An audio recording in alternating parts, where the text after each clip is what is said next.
दोस्तों स्वागत है आप सभी का exams with MS YouTube channel पर। क्लास 12th फिजिक्स वाइवा के टॉप 25 क्वेश्चंस।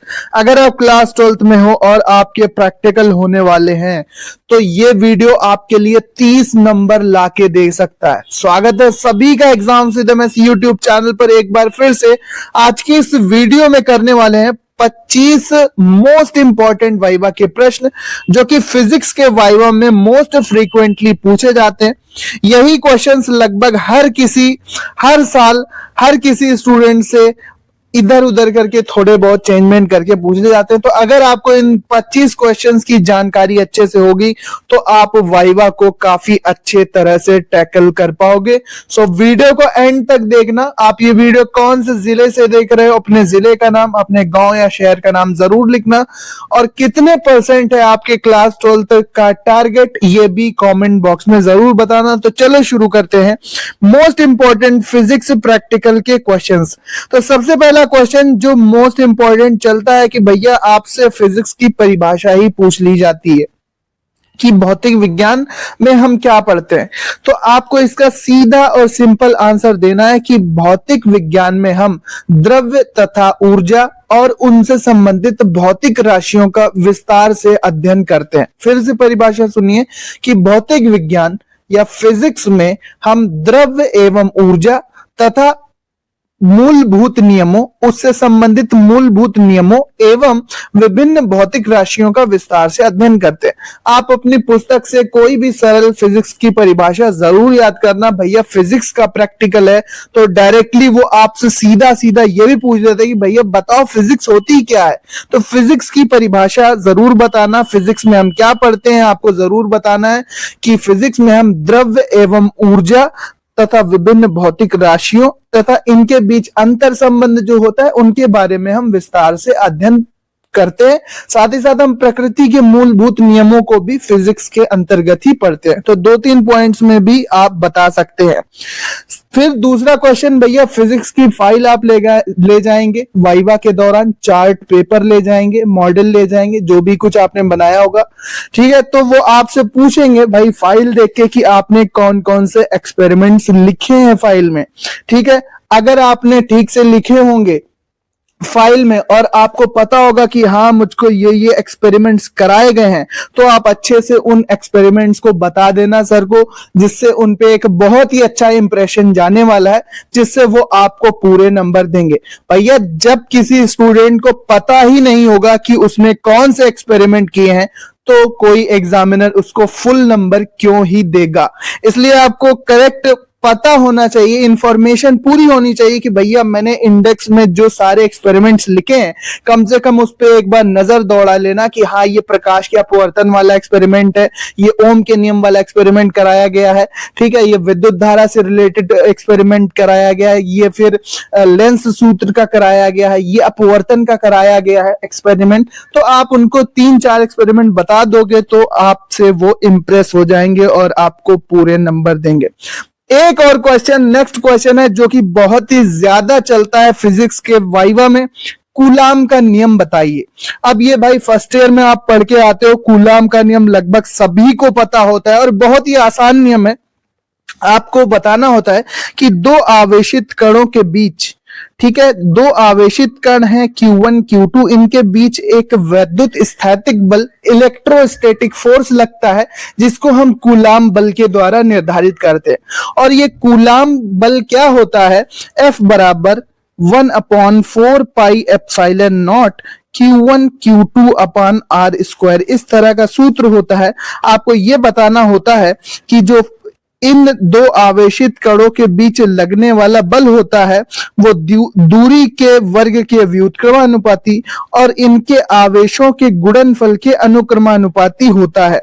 तो ये नियम आप बताएंगे। ये डायरेक्टली अगर आप F बराबर 1/4 pi epsilon not Q1 Q2 R square भी बता देते हो तो भी इससे आपका कूलाम का नियम पूरा स्पष्ट हो जाता है, क्योंकि यहां से डायरेक्टली हमें पता चल रहा है इतनी क्वांटिटी कांस्टेंट है और जो बल है, जो वैद्युत स्थैतिक बल है वो Q1 Q2 के गुणनफल के अनुक्रमानुपाती और उनके बीच जो दूरी है उसके वर्ग के व्युत्क्रमानुपाती यानी इनवर्सली प्रोपोर्शनल होता है। तो कूलाम का नियम सरल है लेकिन अक्सर वाइवा में पूछा जाता है, इसलिए आप अच्छे से इसका सूत्र और इसकी परिभाषा तैयार करके जाना। बल का मात्रक और विमा बताइए। भैया बल का मात्रक आप बताएंगे न्यूटन, फिर तुरंत वो पूछ देंगे भैया ये तो एमकेएस में है, आप सीजीएस में बताइए, तो सीजीएस में आप बता देंगे कि डाइन, बल का मात्रक डाइन होता है। अब आप कमेंट करके बताओ कि 1 न्यूटन में कितने डाइन होते हैं, 1 न्यूटन में कितने डाइन होते हैं।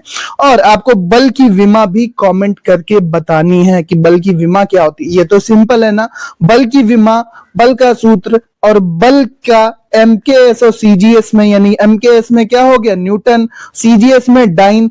1 न्यूटन में कितने डाइन होते हैं ये भी आपको बताना है, तैयार कर लेना है। कमेंट करके बताओ जरा बल की विमा और 1 न्यूटन में कितने डाइन होते हैं। अगला क्वेश्चन जो वाइवा में सबसे ज्यादा चलता है, आवेश का मात्रक क्या होता है। तो आवेश का मात्रक हम जानते हैं कि आवेश का मात्रक क्या होता है, कूलाम होता है। क्या होता है, कूलाम होता है। आवेश का मात्रक कूलाम होता है, हमेशा आप ध्यान रखेंगे। अगला क्वेश्चन, 1 कूलाम आवेश कितना होता है। 1 कूलाम आवेश कितना होता है। 1 कूलाम आवेश बताने के लिए आप सिंपल सा सूत्र याद रखेंगे, I is equal to Q upon T. जो धारा होती है वो क्या होती है, आवेश बटे समय होता है। अब यहां से Q बराबर क्या हो जाता है, Q बराबर आई टी हो जाता है। तो अगर किसी धारावाही चालक में 1 सेकंड में 1 एम्पियर की धारा प्रवाहित हो रही हो तो इसका मतलब उसमें 1 कूलाम आवेश प्रवाहित हो रहा है। ठीक है, ये आप यहां से परिभाषा बना सकते हैं 1 कूलाम आवेश की। यदि किसी चालक में 1 एम्पियर की धारा प्रति सेकंड प्रवाहित हो रही हो, 1 सेकंड में 1 एम्पियर की धारा प्रवाहित हो रही हो किसी धारावाही चालक से, तो उसमें 1 कूलाम आवेश बह रहा है, इसका ये अर्थ हो जाता है। ठीक है, यहां से आप इसकी परिभाषा याद रखें और आप ये भी याद रखेंगे कि 1 कूलाम आवेश जो होता है वो 6.25 इंटू 10 टू पावर 18 इलेक्ट्रॉन्स के आवेश के बराबर होता है, ये भी आपको पता होना चाहिए। नेक्स्ट चलते हैं, जो क्वेश्चन पूछा जाता है भैया एलईडी का फुल फॉर्म बता दो। एलईडी का फुल फॉर्म, तो एलईडी क्या है, लाइट, एल से लाइट हो जाता है, लाइट, ई से एमिटिंग। ठीक है, क्या हो जाता है, एमिटिंग, ई से लिखते हैं लेकिन यहां पर कैसे लिखेंगे हिंदी में, एमिटिंग। ठीक है, और डायोड, डी से डायोड, तो इसका नाम हो जाता है लाइट एमिटिंग डायोड। आप ये याद रखेंगे, light emitting diode, LIGHT, light emitting,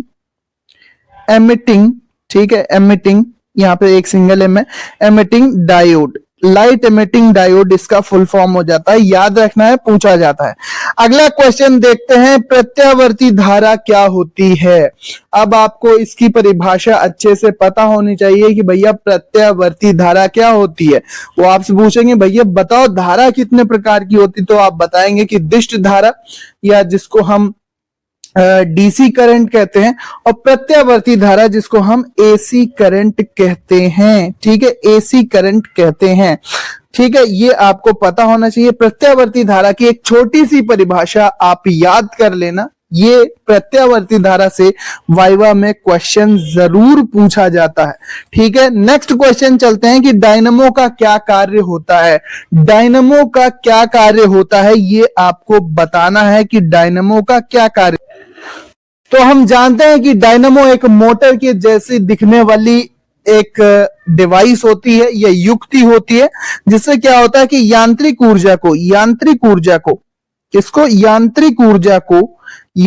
ऊर्जा को बच्चों वैद्युत ऊर्जा में बदला जाता है। यांत्रिक ऊर्जा को वैद्युत ऊर्जा में बदला जाता है। या आप इस तरह से भी उनको बता सकते हैं कि सर डायनमो एक ऐसी युक्ति है, डायनमो एक ऐसे डिवाइस है जो मैकेनिकल एनर्जी को इलेक्ट्रिकल एनर्जी अर्थात वैद्युत यांत्रिक ऊर्जा को वैद्युत ऊर्जा में बदलने का कार्य करता है या करती है। ठीक है, नेक्स्ट है ऊर्जा का मात्रक क्या होता है। भैया ऊर्जा का मात्रक क्या होता है, जूल होता है एमकेएस पद्धति में, और अर्ग याद रखेंगे सीजीएस पद्धति में। ठीक है, जूल होता है एमकेएस में और अर्ग हो गया सीजीएस में। अगला क्वेश्चन, एक जूल ऊर्जा क्या होती है, ये आपको बताना है कि एक जूल ऊर्जा क्या होती है। यहां से भी प्रश्न पूछा जाता है कि भैया बता दो आप कि एक जूल ऊर्जा होती कितनी है, तो ये क्वेश्चन भी आपको पता होना चाहिए। तो जैसा कि हम जानते हैं कार्य का मात्रक भी जूल होता है और ऊर्जा का मात्रक भी जूल होता है। हम जानते हैं जो कार्य होता है W बराबर FD। ठीक है, अगर हम 1 न्यूटन के द्वारा 1 मीटर वस्तु को विस्थापित करें तो उस समय जो कार्य किया जाता है वो 1 जूल के बराबर होता है। ठीक है, 1 जूल के बराबर होता है। तो जूल को हम न्यूटन इंटू मीटर भी कहते हैं, न्यूटन इंटू मीटर भी कहते हैं। और सीजीएस में इसका मात्रक क्या होता है, अर्ग होता है। ऊर्जा का मात्रक सीजीएस में क्या होता है, अर्ग होता है। ठीक है, और एमकेएस में जूल होता है। और 1 जूल बराबर, अगर सर आपसे पूछें कि भैया 1 जूल बराबर, तो आपको 10⁷ अर्ग बताना है। 10⁷ अर्ग आपको बताना है। अगला क्वेश्चन लेते हैं, अश्व शक्ति किसका मात्रक होता है, एक अश्व शक्ति कितना होता है। तो एक अश्व शक्ति हम जानते हैं, अश्व शक्ति किसका मात्रक होता है, वैद्युत सामर्थ्य का मात्रक होता है, इलेक्ट्रिकल पोटेंशियल का मात्रक होता है, सॉरी सामर्थ्य का मात्रक होता है, सामर्थ्य का मात्रक होता है क्या, अश्व शक्ति। और एक अश्व शक्ति किसका, एक अश्व शक्ति कितने के बराबर होता है, 746 वाट के बराबर होता है। एक अश्व शक्ति बराबर 746 वाट के। नेक्स्ट चलते हैं, अगला क्वेश्चन, विद्युत मोटर का कार्य क्या होता है। तो हम जानते हैं कि विद्युत मोटर का कार्य डायनमो के कार्य का उल्टा होता है। जहां डायनमो क्या करता था कि यांत्रिक ऊर्जा को वैद्युत ऊर्जा में बदलता था, मोटर वैद्युत ऊर्जा को यांत्रिक ऊर्जा में बदलने का कार्य करता है। ये बात आपको पता होनी चाहिए। वैद्युत ऊर्जा को यांत्रिक ऊर्जा में बदलने का कार्य कौन करता है, वैद्युत मोटर करता है। अगला क्वेश्चन लेते हैं, लेंस कितने प्रकार के होते हैं। तो हम जानते हैं कि लेंस 2 प्रकार के होते हैं मुख्यतः, एक आप उत्तल बताएंगे और एक आप अवतल बताएंगे। दूरदृष्टि दोष के निवारण के लिए दूरदृष्टि दोष निवारण के लिए उत्तल लेंस और निकट दृष्टि दोष निवारण के लिए अवतल लेंस का प्रयोग किया जाता है। जो उत्तल लेंस होता है बच्चों, वो अभिसारी प्रकृति का होता है, मतलब किरणों को एक स्थान पर केंद्रित करने का कार्य करता है। ठीक है, एक स्थान पर केंद्रित करने का कार्य करता है। वही अवतल अभिसारी प्रकृति का होता है, यानी कि वो किरणों को बिखेरने का कार्य करता है, किरणों को बिखेरने का कार्य करता है। ठीक है, तो दूरदृष्टि दोष में उत्तल लेंस का उपयोग करते हैं और निकट दृष्टि दोष में हम अवतल लेंस का प्रयोग करते हैं उनके निवारण के लिए। अगला क्वेश्चन है मेरे पास, अमीटर तथा वोल्ट मीटर के बारे में बताइए, दोनों में क्या अंतर है। तो हम जानते हैं कि अमीटर और वोल्ट मीटर दोनों ही क्या है, मापक हैं। किसके, अमीटर से वैद्युत धारा, एमीटर से वैद्युत धारा को मापा जाता है। भैया ये प्रैक्टिकल से रिलेटेड टर्म्स है जो कि ज्यादा यूज होते हैं। वैद्युत से रिलेटेड जो प्रैक्टिकल होता है उसमें अमीटर और वोल्ट मीटर का यूज होता है, इसीलिए ये क्वेश्चन पूछा जाता है कि अमीटर क्या है, वोल्ट मीटर क्या है। अमीटर से विद्युत धारा और वोल्ट मीटर से विभवांतर नापा जाता है, इलेक्ट्रिकल पोटेंशियल मापा जाता है, विभवांतर नापा जाता है। ठीक है, ये आप ध्यान रखेंगे, एमीटर से वैद्युत धारा और वोल्ट मीटर से वैद्युत विभव यानी कि इलेक्ट्रिकल पोटेंशियल या विभवांतर पोटेंशियल डिफरेंस को मापा जाता है। ठीक है, नेक्स्ट चलते हैं भैया, प्रकाश का वर्ण विक्षेपण क्या होता है। सिंपल सा क्वेश्चन है कि भैया जब प्रिज्म से हम श्वेत प्रकाश को, जो नॉर्मल प्रकाश होता है, जो विजिबल दृश्य प्रकाश होता है, उसको गुजारते हैं तो ये 7 रंगों में विभक्त हो जाता है, जिसको हम विबग्योर के नाम से भी जानते हैं। 7 रंग विबग्योर होते हैं, यानी कि violet, indigo, blue, green, yellow, orange और रेड। सबसे अधिक विचलन बैगनी रंग का होता है, वॉयलेट रंग का। सबसे कम विचलन लाल रंग का होता है। यहाँ पर आपको ये चीज पता होना चाहिए। यही घटना प्रकाश का वर्ण विक्षेपण कहलाती है। ये चीज आपको पता होना चाहिए कि यही घटना प्रकाश का वर्ण विक्षेपण यहाँ पर कहलाती है। तो ये बात आपको ध्यान रखना है। और प्रिज्म के द्वारा सबसे अधिक विचलन बैगनी रंग का होता है। अगर यहाँ पर श्वेत प्रकाश पड़ा है तो 1 2 3 4 5 6 7, यानी कि यहाँ पर क्या आएगा, यहाँ पर वायलेट आएगा, यहाँ पर विबग्योर करके, यानी सबसे कम किसका होगा, सबसे कम विचलन रेड कलर का आपको देखने को मिलेगा। सबसे नीचे की ओर वायलेट कलर और सबसे ऊपर की ओर रेड कलर, यानी कि रेड कलर का विचलन सबसे कम यहाँ पर होता है। अगला क्वेश्चन लेते हैं। अगला क्वेश्चन है दृष्टि दोष कितने प्रकार के होते हैं और इनका निवारण कैसे करते हैं, ये भी आपको पता होना चाहिए। तो दृष्टि दोष आपको पता होना चाहिए, 2 प्रकार के होते हैं, एक निकट दृष्टि दोष और एक दूर दृष्टि दोष। निकट दृष्टि दोष के लिए अवतल लेंस का प्रयोग किया जाता है और दूर दृष्टि दोष के लिए उत्तल लेंस का प्रयोग किया जाता है। होता क्या है वो भी आपको बता देते हैं कि दूर दृष्टि दोष में नेत्र गोलक छोटा हो जाता है, जिससे जो प्रतिबिंब है वो दूर बनने लगता है। इसीलिए यहाँ पर एक उत्तल लेंस लगाया जाता है जो किरणों को अभिसारी प्रकृति के कारण रेटिना पर इकट्ठा कर देता है और प्रतिबिंब सही स्थान पर बनने लगता है। वहीं क्या होता है, वहीं जो दूरदर्शी दोष होता है उसमें नेत्र गोलक का आकार बढ़ जाता है। नेत्र गोलक का आकार बढ़ जाता है जिसके कारण क्या होता है, जिसके कारण होता है कि जो प्रतिबिंब है अवतल में देखिए, निकट दृष्टि दोष में देखिए कि जो प्रतिबिंब है वो रेटिना के आगे ही बनने लगता है। इसके लिए एक अवतल लेंस लगा देते हैं तो थोड़ा बिखेर देता है, तो ये फिर रेटिना पर प्रतिबिंब बनने लगता है। ये बात आप ध्यान रखेंगे। निकट दृष्टि दोष के निवारण के लिए अवतल लेंस और दूर दृष्टि दोष के लिए उत्तल लेंस। सर ये आपसे पूछते हैं भैया दृष्टि दोष क्या होता है बता दो, तो आपको बताना है कि निकट दृष्टि दोष और दूर दृष्टि दोष 2 प्रकार के दृष्टि दोष होते हैं। निकट दृष्टि दोष के निवारण के लिए अवतल लेंस और दूर दृष्टि दोष के निवारण के लिए उत्तल लेंस। स्पष्ट दृष्टि की न्यूनतम दूरी हमेशा आपको पता होगा कि 25 सेंटीमीटर आपको बताना है, 25 मीटर नहीं बताना है, 25 किलोमीटर नहीं बताना है, कितना बताना है, 25 सेंटीमीटर पूछ देंगे। स्पष्ट दृष्टि की न्यूनतम दूरी बताइए। एक क्वेश्चन और आपसे पूछा जा सकता है इससे रिलेटेड कि जब प्रकाश किरण लेंस के कौन से बिंदु से गुजरे जो वो बिना विचलित हुए निकल जाए, तो वो आप याद रखेंगे वो प्रकाशिक केंद्र होता है। ठीक है, वो प्रकाशिक केंद्र होता है। अगला भैया लेंज का नियम आप याद रखेंगे, चुंबकत्व से संबंधित लेंज का नियम पूछा जाता है। धारामापी क्या है, धारामापी क्या है, धारा मापने का एक यंत्र है। इसका कार्य क्या है, विद्युत धारा को इससे मापा जाता है। अगला क्वेश्चन है ट्रांसफार्मर का क्या कार्य क्या होता है। तो ट्रांसफार्मर 2 प्रकार के होते हैं, उच्चाई और अपचाई। उच्चाई निम्न वोल्टेज को हाई वोल्टेज में, अपचाई हाई वोल्टेज को निम्न वोल्टेज में। अगर आपने चार्ट भी बनाया है तो इसका पूरा डिटेल वीडियो ट्रांसफार्मर से रिलेटेड लगभग 10 से 20 क्वेश्चन हमने कवर किए हैं, वो जाकर आप देख सकते हैं, लिंक मैं डिस्क्रिप्शन में दे रहा हूं। ट्रांसफार्मर अगर आपने अपने चार्ट पेपर पर बनाया है तो उसका वाइवा आपका पूरा तैयार हो जाएगा। ट्रांसफार्मर क्या होता है, ट्रांसफार्मर क्या होता है आप बताएंगे। ट्रांसफार्मर एक ऐसी युक्ति है, एक ऐसी डिवाइस है जो वोल्टेज परिवर्तन करने का कार्य करती है।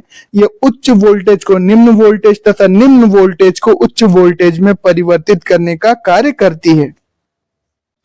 एक क्वेश्चन जो सबसे ज्यादा वाइवा में चलता है कि विद्युत विभवांतर और विद्युत विभव में क्या अंतर होता है। एक छोटा सा डिफरेंस आपको पता होना चाहिए। पोटेंशियल डिफरेंस क्या होता है, यानी विद्युत विभव अंतर, यानी विभवों का अंतर, यानी विभवांतर। 2 बिंदुओं में जो पोटेंशियल डिफरेंस आता है उसको हम विभवांतर कहते हैं।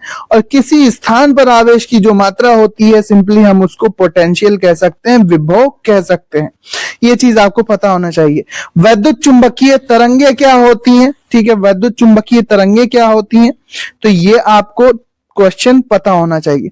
नेक्स्ट क्वेश्चन है अपवर्तन और परावर्तन में अंतर क्या होता है। भैया अपवर्तन सिंपल, एक माध्यम से प्रकाश की किरण दूसरे माध्यम की ओर जा रही है तो वो अभिलंब की ओर या तो झुक जाएगी या तो अभिलंब से दूर भाग जाएगी।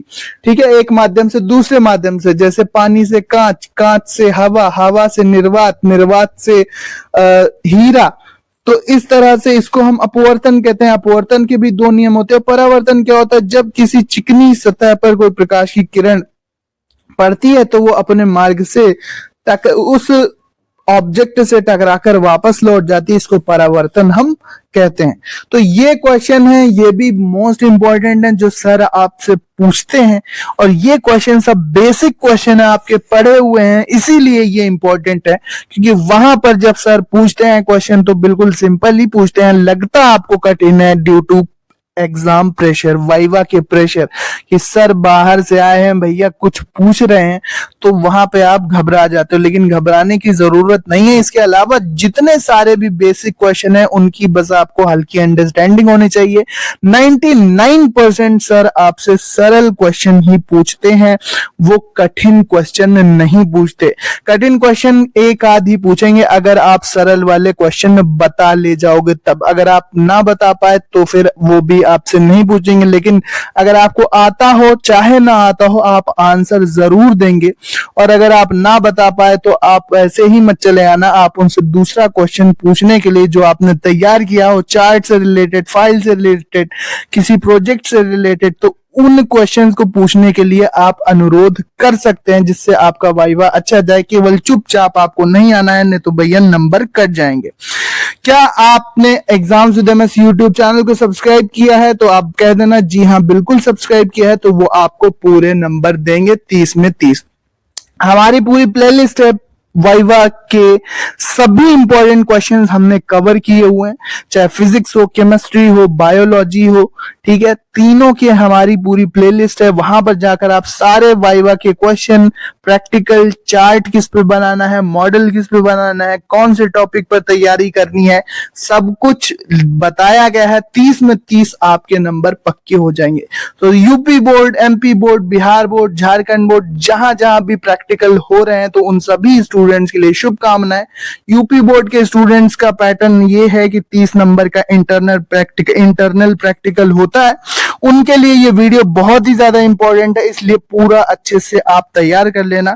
मिलते हैं अपने नेक्स्ट वीडियो में इंपॉर्टेंट वीडियो के साथ। चैनल को सब्सक्राइब करके बेल आइकन जरूर दबा देना। मिलते हैं अपने नेक्स्ट वीडियो में दोस्तों, धन्यवाद।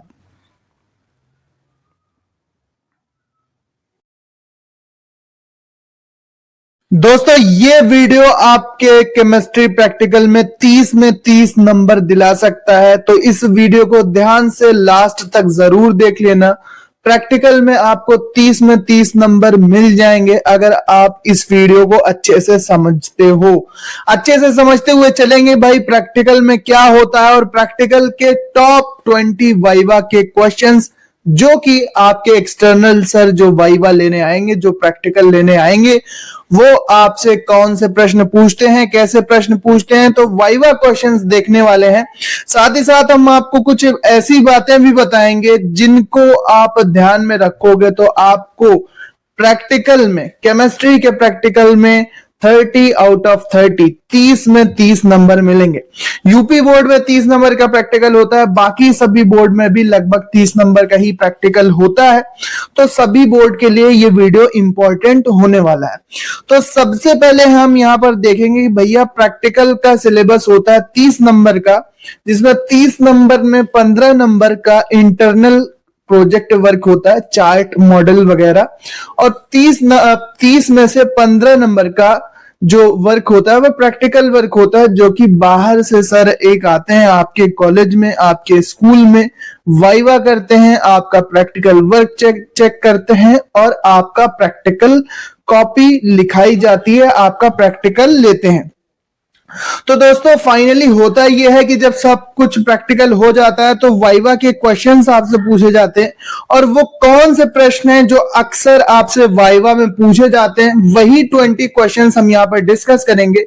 और 100 बात की एक बात, अगर आप वाइवा अपना अच्छे से देते हो तो फिर आपको 30 में 30 नंबर मिलने की संभावना बढ़ जाती है। तो चलो शुरू करते हैं टॉप 20 वाइवा के प्रश्न जो कि सर आपसे पूछेंगे। तो सबसे पहला प्रश्न भैया केमिस्ट्री के प्रैक्टिकल में पूछ लिया जाता है कि केमिस्ट्री किसे कहते हैं, क्योंकि केमिस्ट्री का प्रैक्टिकल है तो सीधे वो आपसे केमिस्ट्री की ही परिभाषा पूछ देते हैं। रसायन विज्ञान क्या है? तो हम जानते हैं विज्ञान की वह शाखा जिसमें विभिन्न रसायनों का हम अध्ययन करते हैं, विभिन्न केमिकल्स का अध्ययन करते हैं, उसे ही हम केमिस्ट्री कहते हैं। ये इस तरह से कहते हैं कि विज्ञान की वह शाखा है जिसमें हम पदार्थ, उसके मूलभूत कणों और उसके भौतिक और रासायनिक गुणों का विस्तृत अध्ययन करते हैं, रसायन विज्ञान कहलाती है।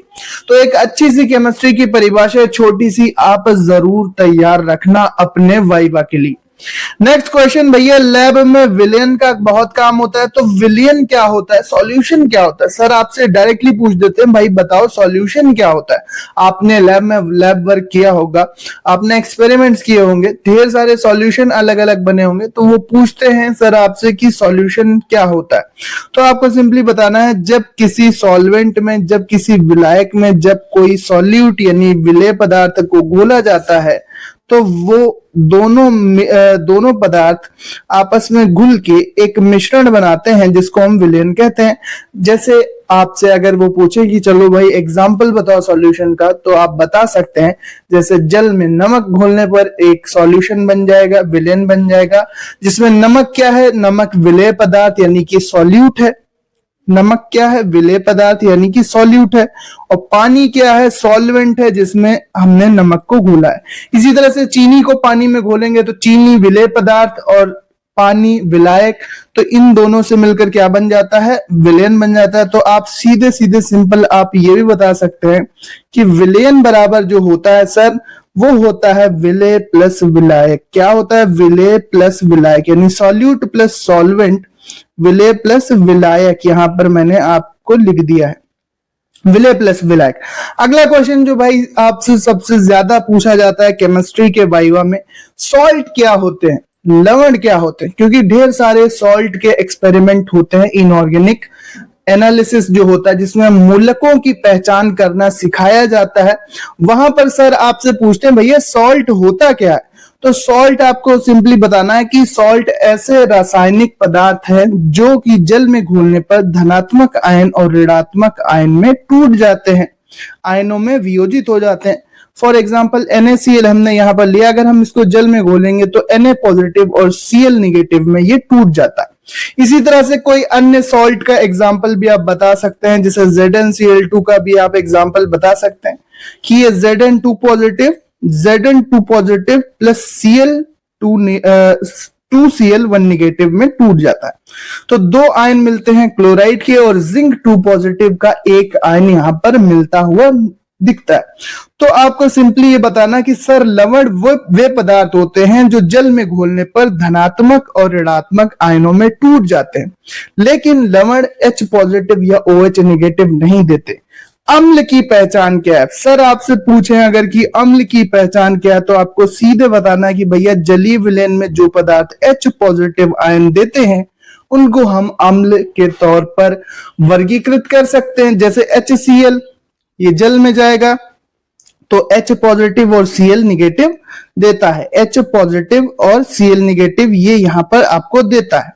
तो ये क्या हो गया, एक अम्ल हो सकता है। एक अम्ल होगा HNO3 क्या है, HNO3 भी क्या देगा, H पॉजिटिव देता है प्लस NO3 यानी कि नाइट्रेट आयन 1 निगेटिव देता है। तो यहां पर इसने H पॉजिटिव दिया तो ये अम्ल कहलाएगा। आर्हीनियस की अवधारणा के अनुसार इस तरह से आप बताएंगे कि सर जो पदार्थ जलीय विलयन में H पॉजिटिव आयन देते हैं उन्हीं को हम क्या कहते हैं, अम्ल कहते हैं। इसी के बाद अगर वो पूछें कि भाई क्षार क्या होता है, तो क्षार आपको बताना है कि जो पदार्थ OH नेगेटिव आयन यहां पर देते हैं जल में उन्हीं को हम क्या कहते हैं, उन्हीं को हम क्षार कहते हैं। अब क्षार के एग्जांपल आप क्या बताएंगे, पूछेंगे भाई क्षार बताइए, NaOH आप बता सकते हैं, सोडियम हाइड्रोक्साइड, KOH यानी पोटेशियम हाइड्रोक्साइड बता सकते हैं, CaOH का होल ट्वाइस यानी कि कैल्शियम हाइड्रोक्साइड आप बता सकते हैं। अब आपसे पूछेंगे भाई प्रबल क्षार का एग्जाम्पल बता, तो प्रबल क्षार वो जो पूर्ण रूप से लगभग Na पॉजिटिव और OH नेगेटिव यानी कि OH नेगेटिव अधिक से अधिक मात्रा में मिले तो वो प्रबल क्षार हो जाएगा, एग्जाम्पल NaOH। और दुर्बल क्षार कौन से होते हैं, जो जल में कम वियोजित होते हैं यानी कि कम OH नेगेटिव आयन मिलेंगे, जैसे CaOH का होल ट्वाइस यानी कैल्शियम हाइड्रोक्साइड। तो प्रबल क्षार दुर्बल क्षार भी एक एक याद रखेंगे। सर आपसे क्वेश्चन पूछेंगे भाई मूलक क्या होते हैं, क्योंकि मूलक के ढेर सारे एक्सपेरिमेंट आपने सुने होंगे कि उद्देश्य में लिखा होता है कि दिए गए साल्ट में, दिए गए लवण में एक अम्लीय मूलक और एक क्षारीय मूलक की पहचान करना होता है हमें अपने एक्सपेरिमेंट्स में। तो आपको सिंपली ये याद रखना कि भाई जो सॉल्ट होता है उसको अगर हम जली विलेन में घोलते हैं या जब वो टूटता है तो वो एक पॉजिटिव आयन और एक निगेटिव आयन में टूटता है। तो जिस पर पॉजिटिव चार्ज आता है उसे हम क्षारीय मूलक कहते हैं, बेसिक रेडिकल कहते हैं, और जिस पर निगेटिव चार्ज आता है उसे हम अम्लीय मूलक यानी एसिडिक रेडिकल कहते हैं। तो मूलक आपको बताना है कि मूलक लवण के धनात्मक और ऋणात्मक भाग होते हैं। धनात्मक भाग क्षारीय मूलक और ऋणात्मक भाग अम्लीय मूलक कहलाता है। अब जैसे यहाँ पर हमने ले लिया अमोनियम क्लोराइड, जब ये टूटेगा तो क्या देगा, NH4 पॉजिटिव यानी अमोनियम आयन देगा प्लस क्लोराइड आयन देगा। अब यहाँ पे ये क्या है, ये क्षारीय मूलक है। धनात्मक आवेश युक्त आयन क्या कहलाता है, क्षारीय मूलक, और ऋणात्मक वाला कहलाता है अम्लीय मूलक। इतना ध्यान रखेंगे भाई, पॉजिटिव वाला बेसिक रेडिकल, निगेटिव वाला एसिडिक रेडिकल। देखो अम्लीय मूलक क्या होते हैं, यही क्वेश्चन आ गया। तो ऐसे जब लवण वियोजित होता है तो उसका धनात्मक भाग अम्लीय मूलक कहलाता है। शॉर्ट में आंसर दो, बिल्कुल करेक्ट आंसर दो, इससे सर भी इंप्रेस होंगे और आपको वाइवा प्रैक्टिकल में 30 नंबर मिलने की संभावना बढ़ेगी। क्षारीय मूलक क्या होता है भाई, बताएं कि जब लवण वियोजित होता है, ठीक है, जब लवण वियोजित होता है, फॉर एग्जाम्पल CaOH का होल ट्वाइस हम यहाँ पे वियोजित करें अगर, तो Ca2 पॉजिटिव बनेगा प्लस 2OH1 निगेटिव बनेगा। तो आप इसमें बताएंगे कि भाई Ca2 positive plus 2OH negative, तो क्षारीय मूलक कौन है। जब लवण वियोजित होते हैं तो जो धनात्मक भाग, धन आवेश वाला भाग होता है, उसी को हम क्षारीय रेडिकल यानी क्षारीय मूलक, बेसिक रेडिकल कहते हैं। अगला क्वेश्चन भाई, लैब में आपने कौन कौन से एक्सपेरिमेंट किए हैं, तो आपको ये जरूर पता होना चाहिए। सर आपसे ये जरूर पूछते हैं कि भाई आपने लैब में एक्सपेरिमेंट कौन कौन से किए हैं। लैब में आपने एक्सपेरिमेंट भी किए हैं या केवल आपने ऐसे ही फाइल पे फाइल रख के छाप दी है और आप नंबर लेना चाहते हो। तो भाई जो भी प्रैक्टिकल हो, आपने प्रैक्टिकल किए हो या ना किए हो, आपको बताना है कि आपको अपने एक्सपेरिमेंट के नाम याद रखने हैं कि हाँ एक अम्लीय मूलक, क्षारीय मूलक यानी रेडिकल की पहचान करने वाला एक्सपेरिमेंट है। एक ऑर्गेनिक होता है जिसमें हम क्रियात्मक समूह की पहचान करते हैं, और एक फिजिकल केमिस्ट्री का जो एक्सपेरिमेंट होता है जिसमें टाइट्रेशन वगैरह कराते हैं। ये भी आपको उनके उद्देश्य यानी टॉपिक, किस टॉपिक पे एक्सपेरिमेंट कराया गया है वो आप बता दोगे तो आपसे सर इंप्रेस होंगे और आपको अच्छे नंबर मिलेंगे। नेक्स्ट क्वेश्चन है भाई, लैब में वाइवा अगर सर लेने आएंगे तो लैब के सभी उपकरण आपको पता होना चाहिए। सभी को लगभग पता हो जाते हैं क्योंकि लैब में 1-2 बार आपको जरूर ले जाया जाता है। कम से कम कुछ स्कूल कॉलेजेस में अच्छी फैसिलिटी होती है, वहां पर अधिक से अधिक लैब में आप समय व्यतीत करते हो और चीजों को सीखते हो। तो burner, beaker, conical flask, holder, chemical reagent bottle, reagent rack, flask, pipette, burette, ये सारे उपकरण होते हैं जो कि हम कोनिकल फ्लास्क, फनल, ये सारे उपकरण होते हैं। जिन ट्राइपॉड स्टैंड, जैसे मुझसे ट्राइपॉड स्टैंड पूछ दिया था कि भाई इसका नाम बताओ, तो वो ट्राइपॉड स्टैंड जो होता है 3 पैरों वाला, तो ये ट्राइपॉड स्टैंड। तो इन सभी बेसिक उपकरण जो हैं आपके, बेसिक उपकरण जो भी हैं आपके लैब में, उनका नाम आपको एटलीस्ट पता होना चाहिए। ठीक है, नेक्स्ट चलते हैं। जब लैब में सर वाइवा लेते हैं, क्वेश्चन लेते हैं, आपके प्रैक्टिकल वर्क चेक करते हैं, तो अक्सर वो ऑपरेटर्स यानी कि उपकरणों के नाम पूछते हैं। तो आपको उपकरणों के नाम अच्छे से समझ लेने हैं। वीडियोस आपको मिल जाएंगे YouTube पे, आप वहां से भी समझ सकते हो, वरना अगर आपकी लैब है आपके कॉलेज में, वहां पर भी आपके सर आपको बताएंगे। तो क्रियात्मक समूह क्या होते हैं? क्रियात्मक समूह भैया, क्रियात्मक समूह का ऑर्गेनिक में प्रैक्टिकल होता है। तो क्रियात्मक समूह ऐसे समूह होते हैं जो किसी कार्बनिक यौगिक की अभिक्रियाओं में मुख्य रूप से भाग लेते हैं। अब एग्जांपल आप बता सकते हैं, जैसे अल्कोहल में OH क्रियात्मक समूह यानी हाइड्रोक्सी क्रियात्मक समूह इसकी अभिक्रियाओं में मुख्य रूप से भाग लेता है।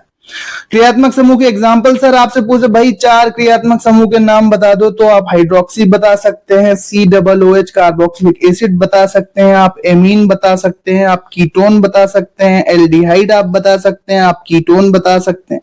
तो ये सारे क्रियात्मक समूह आपको जरूर पता होंगे, अच्छे से आप उनको बताना।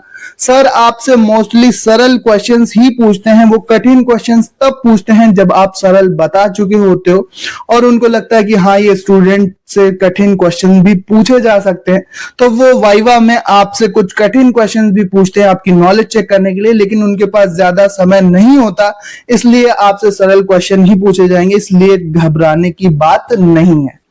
कॉन्फिडेंस के साथ जाइए। किन्हीं 5 क्रियात्मक समूहों के नाम बताइए। अभी मैंने आपको यही चीज बताई भाई, हाइड्रोक्सी समूह हो गया, ठीक है, इसके बाद कार्बोक्सिलिक एसिड हो गया, एमीन हो गया, ठीक, एमीन हो गया, प्राथमिक एमीन हो गया, आप एल्डिहाइड समूह बता सकते हैं, आप कीटोन समूह बता सकते हैं और नाइट्रो समूह बता सकते हैं। ढेर सारे क्रियात्मक समूह होते हैं जिनको आप तैयार रखेंगे। सभी बेसिक केमिकल फॉर्मूले भैया याद करके आपको जाना है, चाहे वो बेंजीन का फॉर्मूला पूछ दे भाई बेंजीन का फॉर्मूला क्या होगा, तो C6H6 आपको पता होना चाहिए। स्ट्रक्चर क्या होगा, इस तरह का हेक्सागोनल स्ट्रक्चर होता है। एनिलीन का पूछ देते हैं भाई बता चल एनिलीन क्या होता है, तो NH2 जब हम बेंजीन पे लगा देते हैं तो वो एनिलीन बन जाता है। बेंजल्डिहाइड का फॉर्मूला पूछ देते हैं भैया बेंजल्डिहाइड का फॉर्मूला बताओ, तो CHO बेंजल्डिहाइड हो गया।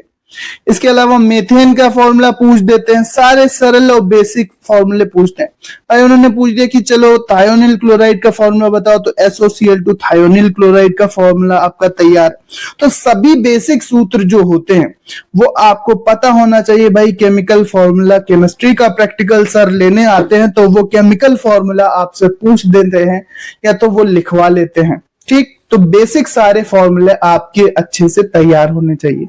CnH2n+2 एल्केन का सामान्य सूत्र आपको पता होना चाहिए। CnH2n एल्कीन का सामान्य सूत्र, CnH2n-2 एल्काइन का सामान्य सूत्र। तो कुछ भी बेसिक फॉर्मूला आपसे पूछा जा सकता है, इसलिए आप अपने बेसिक फॉर्मूले अच्छे से तैयार करके जाना। सर आपसे ये पूछ सकते हैं भाई मोहर लवण क्या होता है। मोहर लवण का जो सूत्र होता है, वो मोहर लवण जो केमिकल होता है वो आपके फिजिकल केमिस्ट्री के प्रैक्टिकल में यूज होता है, टाइट्रेशन अनुमापन वाले प्रयोग में। तो सर आपसे अक्सर पूछ देते हैं कि भैया चलो मोहर लवण का सूत्र आप बताओ, ठीक। फेरस अमोनियम सल्फेट और 6H2O करके फॉर्मूला होता है। अब ये क्वेश्चन मैं आपके लिए छोड़ रहा हूं कि आप कमेंट बॉक्स में जरूर बताओ कि भैया मोहर लवण यानी मोहर सॉल्ट का सूत्र क्या होता है। मोहर सॉल्ट का सूत्र आपको कमेंट बॉक्स में लिखना है। मोहर लवण का मोस्ट इंपॉर्टेंट सर आपसे 90 बहुत ज्यादा चांस है, 90% 30% नहीं, बहुत ज्यादा चांस है कि वो आपसे मोहर लवण का सूत्र पूछेंगे। तो आप कमेंट बॉक्स में लिखोगे, आपको अच्छे से याद हो जाएगा, ठीक है। मोहर सॉल्ट का सूत्र आप जरूर याद रखेंगे। आगे भैया चलकर क्या बनना है, ये सभी आपके करियर ऑप्शन वगैरह पूछ लेते हैं सर। तो इसके लिए कुछ एक अच्छा सा आंसर आप बता सकते हैं कि किसी चीज की प्रिपरेशन आपको करनी है या आगे आपको टीचर बनना है या डॉक्टर बनना है या इंजीनियर बनना है या कुछ भी स्पेशल आपका हो, तो उसको शॉर्ट में 1-2 लाइन में आप बता सकते हैं। चार्ट मॉडल पर भैया जो भी आप टॉपिक बनाएंगे उसको बहुत ही अच्छे से आपको तैयार करना है। चार्ट मॉडल से भैया चाहे वो हैबर विधि से अमोनिया का निर्माण हो, एसीटोन बनाने की विधि हो, डीएनए का स्ट्रक्चर हो, चाहे बेंजीन का सूत्र हो, चाहे एरोमेटिक कंपाउंड आपने बनाए हो, चाहे पर्यावरण प्रदूषण पे बनाया हो, कोई भी टॉपिक आपने चार्ट मॉडल पर बनाया है, चार्ट पेपर या थर्माकोल, दफ्ती वगैरह, कार्डबोर्ड वगैरह का मॉडल बनाया, तो उसको आप अच्छे से पढ़ के जाना, वहां से क्वेश्चन जरूर पूछते हैं। जैसे अगर आपने हैबर विधि से अमोनिया का निर्माण बनाया है तो पूछ देंगे भाई हैबर विधि में कौन सा उत्प्रेरक उपयोग होता है, तो हम जानते हैं फेरस और मोलिब्डेनम यूज होता है।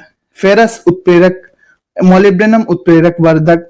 तो ये चीजें बेसिक चीजें आपको उस टॉपिक से रिलेटेड, जो भी आप टॉपिक बनाते हो उससे रिलेटेड पता होना चाहिए। जो भी चार्ट आप बनाओ उसको अच्छे से तैयार करके जरूर जाना। कार्बनिक और अकार्बनिक रसायन में क्या अंतर होता है? तो भाई कार्बनिक रसायन में कार्बन पाया जाता है, अकार्बनिक रसायन में कार्बन नहीं पाया जाता। मान लीजिए कार्बनिक यौगिक हो गया मेथेन, जबकि NaCl क्या है? इनऑर्गेनिक है, इसमें कार्बन नहीं पाया जाता, इसमें कार्बन पाया जाता।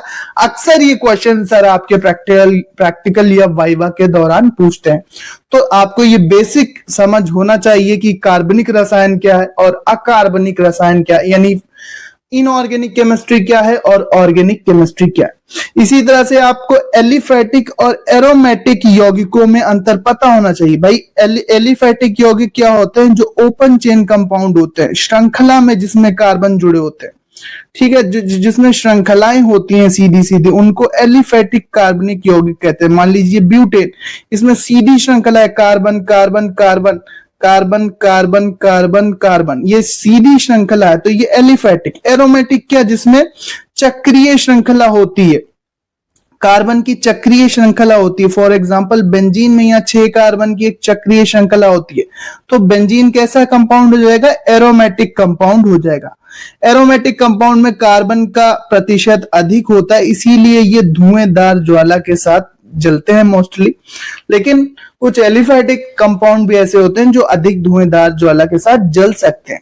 तो ऑर्गेनिक, इनऑर्गेनिक और एलिफैटिक एरोमेटिक यौगिकों में आपको अच्छे से अंतर पता होना चाहिए। अगला क्वेश्चन भाई, बेंजीन और मीथेन का संरचना सूत्र लिखो। तो बेंजीन का संरचना सूत्र भाई आप जानते हैं, अभी मैंने ऊपर लिखा C6CH6। बेंजीन का सबसे पहले तो अणु सूत्र आपको पता होना चाहिए, C6H6। अब संरचना सूत्र 6 कार्बन इस तरह से एक षटकोण बनाते हैं, हेक्सागन बनाते हैं, 3 अल्टरनेट डबल बॉन्ड होते हैं और हर एक कार्बन से यहां पर एक हाइड्रोजन कनेक्ट होता है एक सिंगल बॉन्ड के द्वारा। तो बेसिक स्ट्रक्चर आपको पता होना चाहिए, सरल है, इजी आपको आना चाहिए। बेंजीन को शॉर्ट फॉर्म में हम कुछ इस तरह से दिखा देते हैं, या फिर हम बेंजीन को इस तरह से भी अल्टरनेट डबल बॉन्ड लगा के भी हम दिखा देते हैं। तो बेंजीन का सूत्र, मेथेन का अणु सूत्र भैया मॉलिक्यूलर फॉर्मूला CH4, संरचना सूत्र C4H यहां पर इस तरह से जुड़े होते हैं। बाकी सभी बेसिक सूत्र जैसे ammonia NH3, hydrochloric acid HCl, ठीक है, H2SO4 यानी sulphuric acid H2SO4, sulphurous acid H2SO3, ये सभी बेसिक फॉर्मूले आपको अच्छे से समझ के जाना है, कुछ भी वो आपसे पूछ सकते हैं। एलिफैटिक एरोमेटिक यौगिकों में क्या अंतर होता है? भाई अभी मैंने आपको बताया कि एलिफैटिक एरोमेटिक यौगिकों में क्या अंतर होता है कि एलिफैटिक सीधी चेन वाले होते हैं, एरोमेटिक बंद श्रृंखला वाले यौगिक होते हैं, ठीक है, एरोमेटिक बंद श्रृंखला वाले यौगिक होते हैं। जनरली जो एरोमेटिक यौगिक होते हैं, अगर उनको हम ज्वाला में, फ्लेम में जलाएंगे तो वो थोड़ी अधिक धुआंधार ज्वाला के साथ जलते हैं, जबकि एलिफैटिक कम धुआं उत्पन्न करते हैं। तो ये आपको अंतर पता होना चाहिए। ये लैब में भी हम एक्सपेरिमेंट करते हैं कि एक चम्मच पर हम रखते हैं कुछ कंपाउंड और इसको हम ज्वाला में यानी कि आग में दिखाते हैं। आग में दिखाते हैं जब, तो ये अधिक धुएंदार ज्वाला के साथ जलता है। तो एरोमेटिक अधिक धुएंदार ज्वाला के साथ जलते हैं, जबकि एलिफैटिक कम धुएंदार ज्वाला के साथ जलते हैं। तो इस तरह से आप अंतर बता सकते हैं। बाकी क्वेश्चन नंबर 20 आपको यहाँ पर सर आपसे पूछ सकते हैं भैया exams with MS YouTube channel को सब्सक्राइब किया है या नहीं, तो आपको बता देना जी हाँ बिल्कुल ही किया है। तो पूरी प्लेलिस्ट है हमारे पास प्रैक्टिकल वाइवा के इंपॉर्टेंट क्वेश्चंस की। पूरी प्लेलिस्ट में आप फिजिक्स, केमिस्ट्री, बायो यानी PCB के सभी वाइवा के important question, file, important chart paper के मॉडल, चार्ट पेपर किस पे बनाना है, बायो का अभी एक वीडियो अपलोड हुआ है किन टॉपिक पर आप बना सकते हैं, केमिस्ट्री का भी हम जल्दी लाने वाले हैं। केमिस्ट्री और बायो की फाइल के लिए भी आप वीडियोस देख सकते हैं, तो चैनल को चेक आउट जरूर करना। ऑल द बेस्ट आप सभी को आपके प्रैक्टिकल और बोर्ड परीक्षा के लिए। इसी तरह के इंपॉर्टेंट वीडियोस हम आपके लिए लगातार लाते रहेंगे, इसलिए चैनल को सब्सक्राइब जरूर करना। और एक जरूरी सूचना कि जब भी आप वाइवा अपना देने जाओगे तो आपको क्वेश्चंस आता हो ना आता हो तब भी आप कुछ ना कुछ बोलेंगे जरूर, आप बिल्कुल चुप नहीं रहेंगे। अगर आप चुप रहेंगे तो उनको पता चल, चाहे आपको जितना भी आता हो वो समझेंगे कि भैया एग्जामिनर सर समझेंगे कि इनको कुछ आता नहीं है, तो चुप नहीं रहना, कुछ भी आपको बताना है, भले गलत बताना है, अपनी नॉलेज को शो केस करना पड़ेगा, शो करना पड़ेगा। अगर वो पूछ रहे हैं बेंजीन का फॉर्मूला आपको नहीं आता तो आप बता सकते हैं कि भैया मुझे मीथेन का आता है, मीथेन का पूछ लीजिए। तो इस तरह से आप एक दो क्वेश्चंस बता के आओगे तो आपको नंबर अच्छे मिलेंगे। ठीक है, तो कॉन्फिडेंस के साथ आप अच्छे से अपने प्रैक्टिकल को देंगे। सो ऑल द बेस्ट सभी को। मिलते हैं अपने नेक्स्ट इंपॉर्टेंट वीडियो के साथ। इसी प्रकार के मजेदार वीडियोस हम आपके लिए लगातार लाते रहेंगे। Thanks for watching and good luck, all the best for exam. इसका पीडीएफ आपको हमारे टेलीग्राम चैनल पर मिल जाएगा। टेलीग्राम का लिंक डिस्क्रिप्शन में दिया हुआ है। वहां पर और भी model paper, question paper, pre board, board के सभी model paper, important question, important topic में बताने वाला हूं, तो टेलीग्राम को जरूर ज्वाइन कर लेना। मिलते हैं अपने नेक्स्ट वीडियो में। Thanks for watching and listening me and good luck for your future दोस्तों। Good luck for your exams. दोस्तों ये वीडियो आपको बायोलॉजी प्रैक्टिकल में 30 नंबर दिला सकता है, इसलिए इस वीडियो को लास्ट तक देखना। स्वागत है सभी का exams with MS YouTube channel पर। Biology class 12th practical viva में पूछे जाने वाले क्वेश्चंस आज के इस वीडियो में कवर करने वाले हैं। टोटल 20 क्वेश्चंस लाए हैं जो कि मोस्ट इंपॉर्टेंट है और आपके प्रैक्टिकल के वाइवा में पूछे जाते हैं। यूपी बोर्ड, चाहे MP board, Bihar board, Jharkhand board, Uttarakhand, Rajasthan, Haryana, कोई सा भी बोर्ड हो, अगर आप अपने प्रैक्टिकल एग्जाम देने वाले हो तो ये वीडियो आपके लिए बहुत ही ज्यादा इंपॉर्टेंट होने वाला है, क्योंकि इसमें ऐसे क्वेश्चंस हैं जो कि आपके वाइवा में पूछे जाते हैं, जिससे आपको 30 में 30 नंबर लाने में मदद मिलेगी। बात करते हैं यूपी बोर्ड की, तो 30 नंबर का प्रैक्टिकल होता है फिजिक्स, केमिस्ट्री और बायो में। तो बायोलॉजी के कौन से क्वेश्चंस हैं जो आपके वाइवा में पूछे जाते हैं। और फाइनली अगर आप अपना वाइवा अच्छे से देते हो तो निश्चित रूप से आपको 30 में 30 नंबर मिलते ही मिलते हैं। अगर आप वाइवा नहीं बता पाते हो, चाहे आपने जितना अच्छा प्रैक्टिकल वर्क क्यों ना किया हो, आपके 1, 2 से 3 नंबर कट जाते हैं। इसलिए वाइवा पर फोकस करो।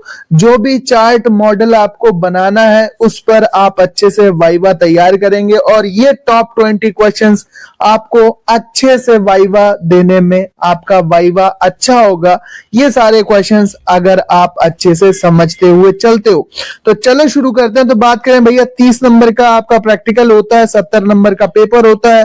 30 नंबर में भी 15 का डिवाइडेशन होता है। 15 नंबर आपको इंटरनल प्रोजेक्ट वर्क, फाइल वगैरह के लिए मिलता है और 15 नंबर का सर जो एक्सटर्नल एग्जामिनर सर आते हैं वो प्रैक्टिकल लेते हैं, फाइल वगैरह चेक होती है, आपके एक्सपेरिमेंट्स कराते हैं और वो प्रैक्टिकल एग्जाम की आपको कॉपी लिखनी होती है और वाइवा देना होता है, जहां पर आपको उसके लिए 15 नंबर मिलते हैं। तो वाइवा ही इसमें सबसे मोस्ट इंपॉर्टेंट होता है। अगर आप वाइवा अच्छे से दे देते हो तो आपको पूरे 30 में 30 नंबर मिलते हैं। सबसे पहले भैया पूछ दिया जाता है, सर आपसे पूछ सकते हैं कि भाई बायोलॉजी का वाइवा दे रहे हो, बायोलॉजी का मतलब ही बता दो, आप बायोलॉजी किसे कहते हैं। तो आपको सिंपल सी बायोलॉजी की परिभाषा बतानी है बच्चों की बायोलॉजी मतलब जीवों का अध्ययन। 2 शब्दों से मिलकर बना है, बायो और लोगस। बायो मतलब जीवित या जीवन और लोगस मतलब अध्ययन। तो जीवों का अध्ययन या जीवित चीजों का अध्ययन ही बायोलॉजी कहलाता है। बायोलॉजी की परिभाषा जरूर आप याद करके जाएंगे। डीएनए पर भैया बार बार क्वेश्चन पूछा जाता है वाइवा में कि डीएनए क्या होता है। तो हम जानते हैं कि deoxyribose nucleic acid, deoxyribose nucleic acid, ribose nucleic acid इसका नाम होता है। ये आप हमेशा ध्यान रखेंगे। इसमें कौन सी शर्करा पाई जाती है? इसमें डीऑक्सीराइबोज शर्करा पाई जाती है, वाई है डीऑक्सीराइबोज शर्करा। वहीं आरएनए की बात की जाए तो आरएनए और डीएनए पे आप बहुत से स्टूडेंट चार्ट और मॉडल बनाते हैं। साथ ही साथ आपको डीएनए और आरएनए का क्वेश्चन सर आपसे प्रैक्टिकल वाइवा में पूछते हैं, क्योंकि ये ऐसा इंपॉर्टेंट टॉपिक है जो कि आपका तैयार होना चाहिए। प्री बोर्ड, बोर्ड में भी इंपॉर्टेंट है और आपके वाइवा के लिए भी इंपॉर्टेंट है। तो डीऑक्सीराइबोज न्यूक्लिक अम्ल या डीऑक्सीराइबोज न्यूक्लिक एसिड मतलब डीएनए, और आरएनए मतलब राइबोज न्यूक्लिक एसिड। क्या अंतर होता है?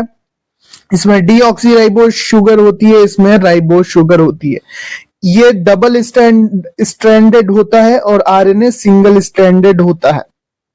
बात करें कि डीएनए में कौन से नाइट्रोजन बेस होते हैं? एडेनिन होता है, थाइमिन होता है, ग्वानिन होता है, साइटोसिन होता है। लेकिन आरएनए में थाइमिन की जगह पे कौन सा आ जाता है? यूरेसिल आ जाता है। बाकी नाइट्रोजन चार समान रहते हैं। डीएनए क्या है? डीएनए एक आनुवंशिक पदार्थ है और आरएनए क्या है? आरएनए का मुख्य कार्य प्रोटीन संश्लेषण होता है। तो भाई ये 2 से 3 मेन अंतर आपको पता होना चाहिए। यूरेसिल वाला तो 100% आपको पता होना ही चाहिए। बहुत क्वेश्चन पूछा जाता है कि भाई डीएनए में थाइमिन होता है तो आरएनए में उसके स्थान पर क्या होता है? तो आरएनए में क्या होता है? आरएनए में यूरेसिल होता है। नेक्स्ट क्वेश्चन लेते हैं।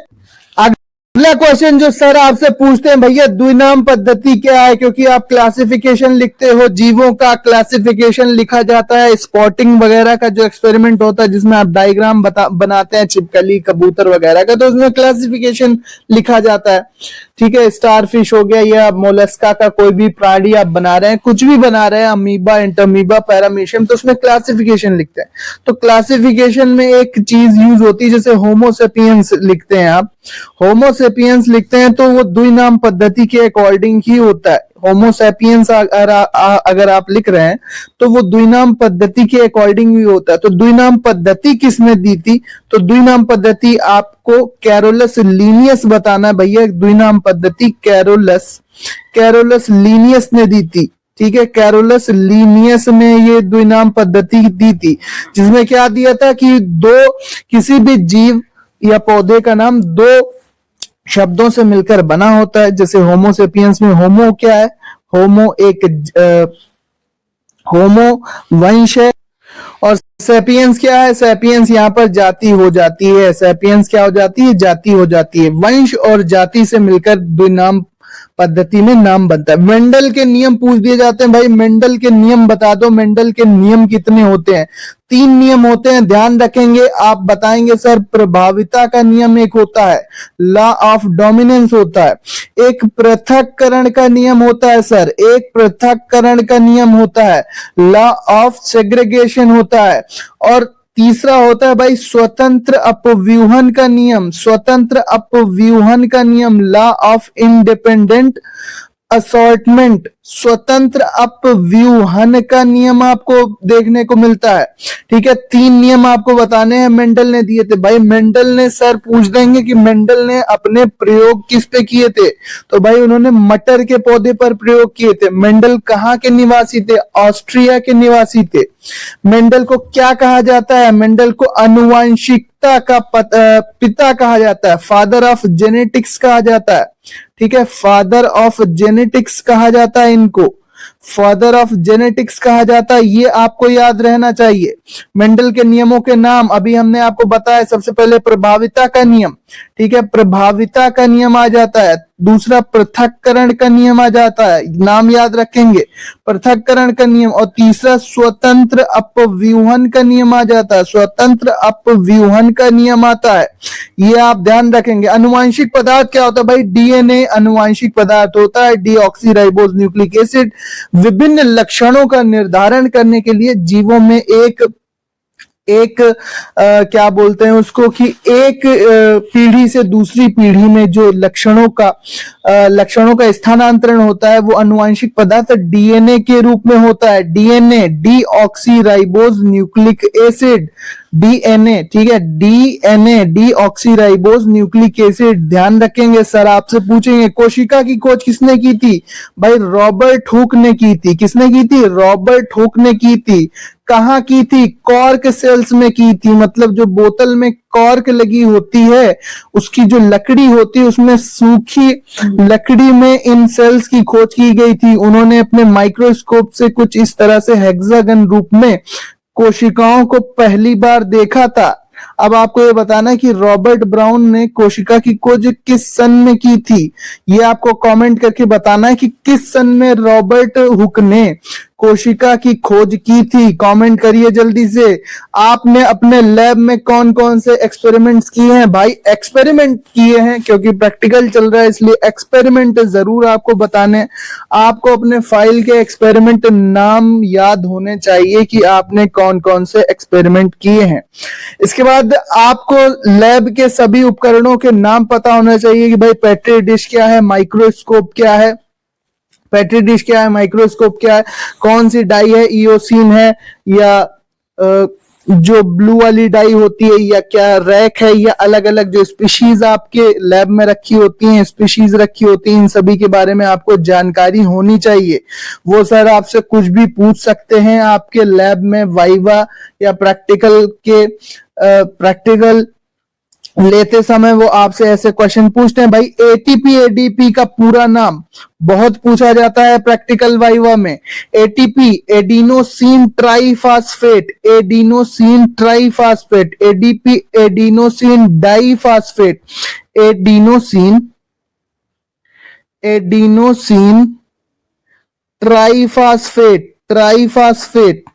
और एडीपी में क्या हो जाता है? एडिनोसिन डाई, यहां पे ट्राई की जगह पे क्या हो जाता है? डाइफॉस्फेट, बाकी सेम रहता है। पुष्प के कितने भाग होते हैं? पुष्प के एक्सपेरिमेंट्स होते हैं तो पुष्प के 4 भाग होते हैं। सबसे पहले आता है बाह्य दल। आप बताएंगे सर बाह्य दल आएगा, सबसे पहले बाह्य दल आएगा, फिर दल या दलपुंज आएगा, फिर क्या आएगा? फिर पुमंग आएंगे, पुमंग एंड्रूशियम आएंगे, फिर लास्ट में भीतर की ओर जायांग आता है। एंजियोस्पर्म्स, जिनको हम पुष्पी पौधे कहते हैं, पुष्पी पौधे most important topic class 12th में प्रैक्टिकल के लिए भी और थ्योरी के लिए भी। तो पुष्प के 4 भाग होते हैं, कैलिक्स, कोरोला, एंड्रूशियम और गाइनीशियम। ये आपको पता होना चाहिए भाई, पुष्प के 4 भाग, उनके नाम। सभी चैप्टर याद करके जाना है कि भाई कौन से चैप्टर का क्या नाम है, आपके यूनिट्स कौन कौन सी हैं। सर पूछ देते हैं भाई हटाओ, प्रैक्टिकल साइड में ही रख लेते हैं, आप चैप्टर के ही नाम बता दो। तो आपको सारे इंपॉर्टेंट चैप्टर, शुरुआती चैप्टर, सारी जो यूनिट्स हैं उनके नाम पता होना चाहिए। सर आपसे प्रैक्टिकल में अक्सर ये वाला क्वेश्चन पूछ देते हैं कि भाई सभी आपके सिलेबस में कौन कौन से चैप्टर हैं, आपके सिलेबस में कौन कौन सी यूनिट्स हैं। यूकैरियोटिक और प्रोकैरियोटिक कोशिका में अंतर। भाई यूकैरियोटिक कोशिका में सुसंगत या वेल डेवलप्ड ऑर्गेनेल्स होते हैं, जबकि प्रोकैरियोटिक कोशिका में भैया ऑर्गेनेल्स नहीं पाए जाते हैं। उसमें जो डीएनए होता है वो भी न्यूक्लियोइड के रूप में होता है, जैसे कि बैक्टीरिया में। आपको ये क्वेश्चन पता होना चाहिए। नेक्स्ट क्वेश्चन भैया, आगे चलकर आपको क्या बनना है, इससे रिलेटेड भी आप एक छोटा सा आंसर तैयार रखना। अक्सर सर आपसे ये वाला क्वेश्चन भी पूछ देते हैं आपके वाइवा प्रैक्टिकल में। क्वेश्चन नंबर 16 भाई, चार्ट मॉडल। ठीक है, चार्ट पेपर पर आपने कुछ बनाया है या मॉडल आपने कुछ बनाया है, थर्माकोल का या कार्डबोर्ड का या किसी भी तरह का कोई मॉडल है, या आपने चार्ट पेपर पर सिंपली आपने कोई टॉपिक बनाया है, तो उस टॉपिक को आपको अच्छे से तैयार करके जाना है, क्योंकि उसी पर निर्भर करता है वो आपका वो टॉपिक देखेंगे और उससे क्वेश्चंस लगातार पूछेंगे। ठीक है, क्वेश्चंस को पूछेंगे। अगर आप क्वेश्चन बता देते हो तो आपको निश्चित रूप से 30 में 30 मिलने की संभावना बढ़ जाएगी। ठीक है, तो चार्ट पेपर मॉडल कोई भी आप टॉपिक बनाओ, उसको 100% आप अच्छे से उसके सारे क्वेश्चंस जो बन सकते हैं वो आप तैयार करके जाएंगे। अलग अलग टॉपिक हम लाने वाले हैं जिस पर वाइवा आप बना सकते हैं, चार्ट पेपर बना सकते हैं। एक वीडियो भी चैनल पर आ चुका है जिसमें कौन से टॉपिक्स पर आप बना सकते हो चार्ट पेपर, वो बताया गया है।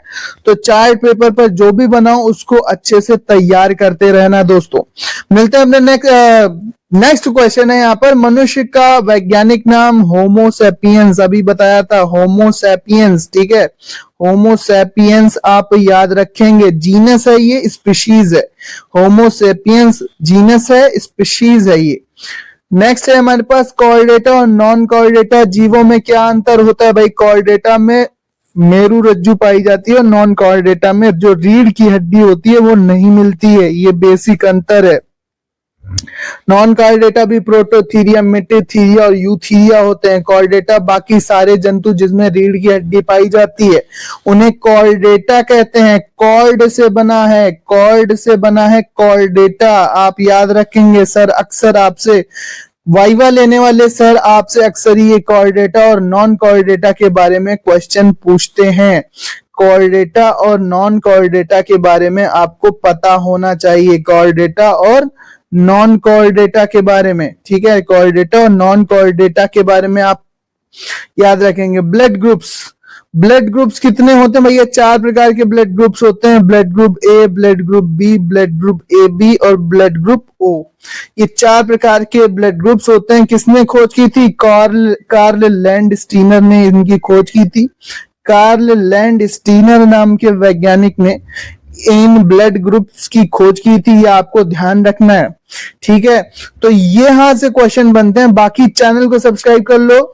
सर आपसे ये भी पूछ सकते हैं कि आपने चैनल सब्सक्राइब किया है या नहीं किया है, तो आपको बता देना जी हाँ बिल्कुल किया है।